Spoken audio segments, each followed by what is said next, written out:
News murojaat TV. Ko'rsatuvimizga murojaat qilgan Toshkent viloyati Qibray tumanida yashovchi Kokinov Amangildi Tagiyevich 2025-yildan beri yemagan somsasiga pul to'layotganligini, 2024-yil 2 oy mobaynida qurilish sohasi bo'yicha hamkorlik qilgan tashkilotiga aloqasi bo'lmasa-da, uni aybdor qilishayotganligini ta'kidlashmoqda. В 2024 году я работал с фирмой «Престиж Партнер», зарегистрированной в Самарканде. В мае месяце мы покупали у них стройматериалы, а в 2025 году было возбуждено уголовное дело в связи с тем, что фирма не платила налоги в октябре месяце. А мы с этой фирмой работали только в мае месяце. И из-за этого меня осудили незаконно, я отсидел 6 месяцев, и еще сейчас мне ущерб заставляет платить. Murojaatchining advokatining aytishicha, himoya sohasidagi fuqaro o'sha soliq normalarini buzib, qurilishni niqob qilib olib, jinoyatga qo'l urgan MChga umuman aloqasi bo'lmagan. Tergov hujjatlarida ham ishchi yoki biror bir rahbar lavozimida ishlaganligi aniqlanmagan ekan. Himoya Mostai Kokinov Amangildi Tagiyevich ishi bilan shug'ullanyapman. Biz birinchi instansiya sudida ushbu shaxsning ayblari to'liq isbotlanmaganligini vaj qilib keltirdik, lekin bizlar tomonimizdan keltirilgan vajlar birinchi instansiya sudida ham, dastlabki tergov organlari tomonidan ham qabul qilinmadi. Bu vajlar tekshirilmasdan hammasi bir tomonlama ko'rib chiqilib, men himoya Mostai shaxsga nisbatan mana shu 3 yil 6 oy ozodlikni cheklash jazosi hamda yetkazilgan ushbu jamiyat tomonidan yetkazilgan zararni solidar tartibda to'lash orqali bu kishining o'ziga 400 milliondan ziyod pul zarar to'latish haqida hukm chiqarilgan. Lekin vaholanki bizlar bilamizki, O'zbekiston Respublikasi Jinoyat kodeksining 184-moddasida kimlar subyekt bo'lishi aniq qilib ko'rsatib qo'yilgan. Himoya Mostai shaxs ushbu jinoyat ishiga mutlaqo ushbu jinoyat ishi qo'zg'atilgan mas'uliyat cheklangan jamiyatga hech qanday aloqasi bo'lmasa-da, uni aybdor sifatida keltirishgan va buni dalil isbotlari to'laligicha keltirilmagan. Bizlar tomonidan keltirilgan vajlarimiz birontasi ko'rib chiqilmagan. Sud hujjatlariga e'tibor berib qarang. Prestij Partnyor MChJ rahbarining sudda bergan ko'rsatmalariga ham Kokinov Amangildi korxonaga aloqasi yo'qligi, bor yo'g'i 2024-yil 2 oy davomida hamkorlikda ishlaganligini aytgan bo'lishiga qaramasdan javobgarlikka tortilgan. И в связи с тем я прошу, чтобы было справедливое решение, чтобы разобраться справедливо, поэтому передана кассация в областной суд Самаркандский, чтобы провести полное справедливое решение принять в данном. Потому что я ни за что тут, не имея ни отношения к этой фирме, я должен какие-то ущербы не должен платить. Никакое отношение к ней не имею.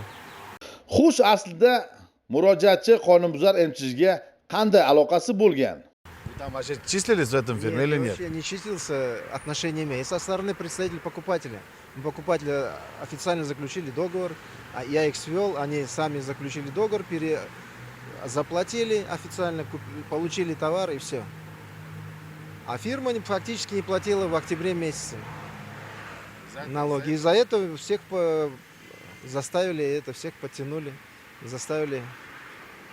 Во время следствия вы предоставили им вот такие Да, документы? все эти документы все были предоставлены, все у них были на руках. Но они не хотели все это слушать, оценку и смотреть. Сейчас у вас какое наказание? Но сейчас у меня наказание домашний арест 3 года 6 месяцев. И плюс ущерб они за то, что эта фирма не платила налоги. Хотя я никакого отношения к этому юридическому лицу не имею. Я вообще из другой фирмы. Какой там иск? Иск 438 миллионов. Biz sud qaroridan norozi bo'lgan holda yuqori turuvchi instansiyaga murojaat qilganmiz. Hozirgi kunda Samarqand viloyat sudining jinoyat ishlari bo'yicha kassatsiya instansiyasida ish ko'rib chiqilmoqda. Umid qilamizki, bu kassatsiya hay'ati to'liq ko'rib chiqilib, odilona vaziyatga odilona baho beradi. Tergov vaqti ham advokatlik qilgansiz, mijozga. O'sha holat qanday bo'lgan edi? Hozir umuman o'sha MChga ayblanayotgan, shu javobgarlikka tortilgan MChga aloqasi bo'lmasida qanday bu kishini qayta birga kiritishgan jinoyat ishga? Bu tergov jarayonida ham birlamchi o'sha dastlabki tergovda ham ushbu MChni realniy rahbari direktor tomonidan sodir etgan jinoyatiga to'liq iqrorligi bor. Uni ko'rsatmasi asosida boshqa ushbu jinoyat sodir etishga aloqador bo'lgan shaxslarga to'liq ko'rsatma bergan. Lekin hozirgi kunda ushbu jinoyat ishi yuzasidan bir qancha shaxsga nisbatan qidiruv e'lon qilingan bo'lsa-da, zararni undirish faqat hozirgi kunda suddan o'tgan shaxslarga yuklab qo'yilgan. Vaholanki sud davomida ham, keyin birinchi instansiya sudda ham bironta bir o'sha MCHga taalluqli bo'lgan mansabdor shaxslarning birontasi mening himoyam ostidagi bo'lgan shaxsga nisbatan biror bir ko'rsatma bermagan. Bu odamni ushbu mas'uliyat cheklangan jamiyatga aloqasi yo'qligini aytishgan. To'g'ri, ular bu odam bilan birgalikda u mas'uliyat cheklangan jamiyat bilan aloqasi ancha ilgari bo'lgan. Ulardan chunki mahsulot olib pullarni o'tkazib berib mahsulotga hamkorlikda ishlagan, lekin keyinchalik hamkorlik to'xtatilgandan keyin aniqlangan. Hatto tekshiruv jarayonida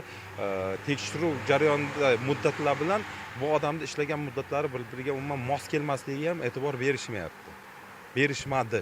Endi hozirgi kunda kassatsiya instansiyasi bunga e'tibor qaratadi degan umiddaman va adolat baribir g'olib chiqadi degan umid bilan kelyapmiz. Haqiqat egiladi, bukiladi, ammo sig'maydi deyishadi. Umid qilamizki, lavha efir yuzini ko'rgach, viloyatdagi, respublikadagi sudyalar ushbu jinoyat ishini sinchiklab o'rganib chiqib, aloqasi bo'lmasa-da, javobgarlikka tortilgan fuqaroni joniga oro kirishar. Keyingi lavhalarimizda sud jarayonlari bilan yaqindan tanishtirib o'tamiz. O'z Murojaat TV, Chingiz Norqulov, Rustam Ragin, Samarqand.